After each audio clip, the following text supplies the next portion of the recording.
ವೀಕ್ಷಕರೆಲ್ಲರಿಗೂ ಶುಕ್ರನ ಮಹಾಗೋಚರ ವಿಶೇಷ ಕಾರ್ಯಕ್ರಮಕ್ಕೆ ಸ್ವಾಗತ. ವೀಕ್ಷಕರೇ, ವೈದಿಕ ಜ್ಯೋತಿಷ್ಯದಲ್ಲಿ ಗುರುವಿನ ನಂತರ ಶುಕ್ರವನ್ನು ಎರಡನೇ ಅತ್ಯಂತ ಮಂಗಳಕರ ಗ್ರಹವೆಂದು ಪರಿಗಣಿಸಲಾಗಿದೆ. ಈ ಗ್ರಹವು ವಿಶ್ವದಲ್ಲಿ ವಾಸಿಸುವ ಎಲ್ಲಾ ಜೀವಿಗಳಿಗೆ ಯಾವಾಗಲೂ ದಯೆ ತೋರುವುದು ಎಂದು ನಂಬಲಾಗಿದೆ. ನವಗ್ರಹಗಳಲ್ಲಿ ಒಂದಾದ ಶುಕ್ರನನ್ನು ಅದೃಷ್ಟದ ಗ್ರಹ ಕರೆಯಲಾಗುತ್ತದೆ. ಜನ್ಮ ಕುಂಡಲಿಯಲ್ಲಿನ ಪ್ರೇಮ ಸಂಬಂಧಗಳ ಲೆಕ್ಕಾಚಾರ ಮಾಡುವಾಗ ಈ ಗ್ರಹವನ್ನು ಪರಿಗಣನೆಗೆ ತೆಗೆದುಕೊಳ್ಳಲಾಗುವುದು. ಆದ್ದರಿಂದ ಶುಕ್ರ ಸಂಚಾರ ಜ್ಯೋತಿಷ್ಯದಲ್ಲಿ ಪ್ರಾಮುಖ್ಯತೆ ಪಡೆದಿದೆ. ಶುಕ್ರವು ಆನಂದ ಮತ್ತು ಸೌಂದರ್ಯದ ಆಕರ್ಷಣೀಯ ಗ್ರಹವಾಗಿದೆ.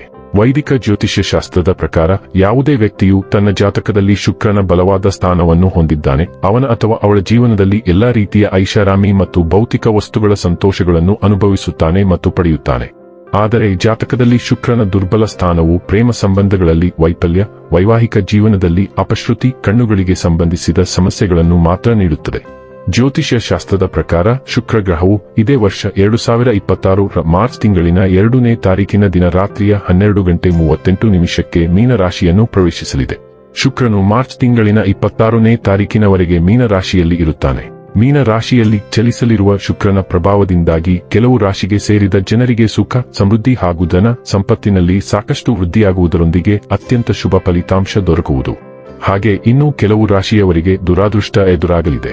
ಜ್ಯೋತಿಷ್ಯ ಶಾಸ್ತ್ರದಲ್ಲಿ ಶುಕ್ರ ಗ್ರಹವು ಹಣ, ಐಶ್ವರ್ಯ, ವೈಭವ, ಸಮೃದ್ಧಿ, ಬೌದ್ಧಿಕ ಸುಖವನ್ನು ಕರುಣಿಸುವ ಗ್ರಹ ಎಂದು ಕರೆಯಲಾಗುತ್ತದೆ.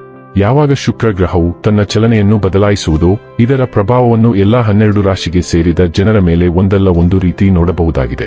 ಶುಕ್ರ ಗ್ರಹವು ಪ್ರತಿ 23 ರಿಂದ 27 ದಿನಗಳಿಗೆ ಒಮ್ಮೆ ತನ್ನ ಸಂಚಾರವನ್ನು ಬದಲಾಯಿಸುವುದು. ಶುಕ್ರನ ಪ್ರತಿಯೊಂದು ಸಂಚಾರವು ಜೀವನದಲ್ಲಿ ಮಹತ್ವಪೂರ್ಣವಾದ ಬದಲಾವಣೆಯನ್ನು ತರುವುದು ಎಂದು ಹೇಳಲಾಗುತ್ತದೆ.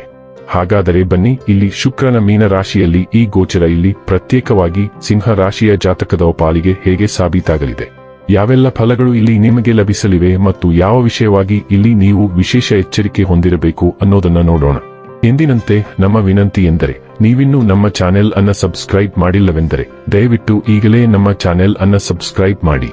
ಹಾಗೆ ನಿರಂತರ ವಿಡಿಯೋ ಅಪ್ಡೇಟ್ಸ್ಗಳಿಗಾಗಿ ತಪ್ಪದೇ ಪಕ್ಕದ ಬೆಲ್ ಐಕಾನ್ ಬಟನ್ ಕೂಡ ಕ್ಲಿಕ್ ಮಾಡಿ. ವಂಶ ಪಾರಂಪರ್ಯ ಜ್ಯೋತಿಷ್ಯರು ನಂಬರ್ 1 ವಶೀಕರಣ ಸ್ಪೆಷಲಿಸ್ಟ್. ವೃತ್ತಿ, ಉದ್ಯೋಗ, ಮದುವೆ, ಹಣಕಾಸಿನ ಸಮಸ್ಯೆ, ವ್ಯಾಪಾರ, ಆರೋಗ್ಯ ಸಮಸ್ಯೆಗಳಿಗೆ ಫೋನಿನ ಮೂಲಕ ಪರಿಹಾರ. ಇಂದೇ ಕರೆ ಮಾಡಿ. ವೀಕ್ಷಕರೇ, ಶುಕ್ರನ ರಾಶಿ ಬದಲಾವಣೆಯಿಂದಾಗಿ ಸಿಂಹ ರಾಶಿಗೆ ಸೇರಿದ ಜನರಿಗೆ ಹಠಾತ್ ಧನ ಪ್ರಾಪ್ತಿಯಾಗುವ ಯೋಗ ನಿರ್ಮಾಣಗೊಳ್ಳಲಿದೆ. ಈ ಅವಧಿಯಲ್ಲಿ ಸಿಂಹ ರಾಶಿಗೆ ಸೇರಿದ ಜನರಿಗೆ ಗುಪ್ತವಿದ್ಯೆ ಮತ್ತು ಶೋಧ ಕಾರ್ಯಗಳಲ್ಲಿ ಆಸಕ್ತಿ ಹೆಚ್ಚಾಗುವುದು. ಹಾಗೆ ಈ ಅವಧಿಯಲ್ಲಿ ನೀವು ನಿಮ್ಮ ಆರೋಗ್ಯದ ಬಗ್ಗೆ ಹೆಚ್ಚಿನ ಕಾಳಜಿ ವಹಿಸುವುದು ಅಗತ್ಯ. ಸಿಂಹ ರಾಶಿಯವರಿಗೆ ಶುಕ್ರನು ನಿಮ್ಮ 8ನೇ ಮನೆಯಲ್ಲಿದ್ದು ವೃತ್ತಿಜೀವನದ 10ನೇ ಮನೆಯನ್ನು ಮತ್ತು ಧೈರ್ಯ, ಸಂವಹನ ಮತ್ತು ಕಿರಿಯ ಸಹೋದರ 3ನೇ ಮನೆಯನ್ನು ಆಳುತ್ತಾನೆ. ಮೀನ ರಾಶಿಯಲ್ಲಿನ ಈ ಶುಕ್ರ ಸಂಚಾರವು ವಿರುದ್ಧ ಲಿಂಗದವರನ್ನು ಆಕರ್ಷಿಸುವ ವ್ಯಕ್ತಿತ್ವ ಹೊಂದಿರುವವರಿಗೆ ಪ್ರಯೋಜನಕಾರಿಯಾಗಬಹುದು. ಜನರು ನಿಮ್ಮನ್ನು ಗಮನಿಸುತ್ತಾರೆ ಮತ್ತು ನಿಮ್ಮ ವರ್ಚಸ್ಸಿಗೆ ಆಕರ್ಷಿತರಾಗುತ್ತಾರೆ.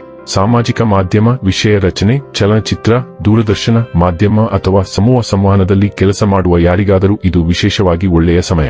ನಿಮ್ಮ 2ನೇ ಮನೆಯ ಮೇಲೆ ಶುಕ್ರನ ದೃಷ್ಟಿ ಇರುವುದರಿಂದ ಆರ್ಥಿಕ ಲಾಭ ಮತ್ತು ಹೆಚ್ಚಿನ ಆದಾಯ ದೊರೆಯಬಹುದು. ಇದು ಸಂಚಾರವನ್ನು ಬೆಳವಣಿಗೆ ಆಧಾರಿತವಾಗಿಸುತ್ತದೆ, ವಿಶೇಷವಾಗಿ ಬ್ಯಾಂಕಿಂಗ್, ವಿಮೆ ಅಥವಾ ಆದಾಯ ಕ್ಷೇತ್ರಗಳಲ್ಲಿರುವವರಿಗೆ. ನಿಮ್ಮ ಸಂವಹನ ಶೈಲಿಯು ಜವಾಬ್ದಾರಿಯುತ ಸ್ಥಾನಗಳಲ್ಲಿರುವವರ ಗಮನವನ್ನು ಸೆಳೆಯಬಹುದು. ಇದು ನಿಮ್ಮ ವೃತ್ತಿ ಜೀವನದಲ್ಲಿ ಅನಿರೀಕ್ಷಿತ ಪ್ರಗತಿಗೆ ಕಾರಣವಾಗಬಹುದು. 8ನೇ ಮನೆಯನ್ನು ಸಾಮಾನ್ಯವಾಗಿ ಕಡಿಮೆ ಅನುಕೂಲಕರವೆಂದು ಪರಿಗಣಿಸಲಾಗಿದ್ದರೂ ಇಲ್ಲಿ ಶುಕ್ರನ ಉತ್ತಮ ಘನತೆಯ ಉಪಸ್ಥಿತಿಯು ಸಕಾರಾತ್ಮಕ ಫಲಿತಾಂಶಗಳನ್ನು ಖಚಿತಪಡಿಸುತ್ತದೆ. ನಿಮ್ಮ ಸಂಗಾತಿಯೊಂದಿಗೆ ಜಂಟಿ ಆಸ್ತಿಗಳಲ್ಲಿ ಹೆಚ್ಚಳವನ್ನು ನೀವು ಅನುಭವಿಸಬಹುದು ಮತ್ತು ನಿಮ್ಮ ಅತ್ತೆ ಮಾವಂದಿರೊಂದಿಗಿನ ನಿಮ್ಮ ಸಂಬಂಧವು ಸಾಮರಸ್ಯ ಮತ್ತು ಸಂತೋಷದಾಯಕವಾಗಿರುತ್ತದೆ. ಆದಾಗ್ಯೂ ಈ ಸಂಚಾರದ ಸಮಯದಲ್ಲಿ ಅತಿಯಾಗಿ ತೃಪ್ತರಾಗುವುದು ಅಥವಾ ಸೋಮಾರಿಯಾಗುವುದನ್ನು ತಪ್ಪಿಸುವುದು ಮುಖ್ಯ. ಇನ್ನು ಕೊನೆಯದಾಗಿ ಈ ದಿನಗಳಂದು ಮಾಡಿಕೊಳ್ಳಬೇಕಾದ ಉಪಾಯಗಳ ಕುರಿತು ನೋಡುವುದಾದರೆ ಪ್ರತಿದಿನ ಕನಕದಾರ ಸ್ತೋತ್ರವನ್ನು ಪಠಿಸಿ. ವೀಕ್ಷಕರೇ, ಇದಾಗಿತ್ತು ಸಿಂಹ ರಾಶಿಯ ಜಾತಕದವರ ಶುಕ್ರನ ಮಹಾಗೋಚರ ಮಾಹಿತಿ ಇಷ್ಟವಾದರೆ ವಿಡಿಯೋವನ್ನು ಲೈಕ್ ಮತ್ತು ಶೇರ್ ಮಾಡಿ. ಜೈ ಶ್ರೀರಾಮ್.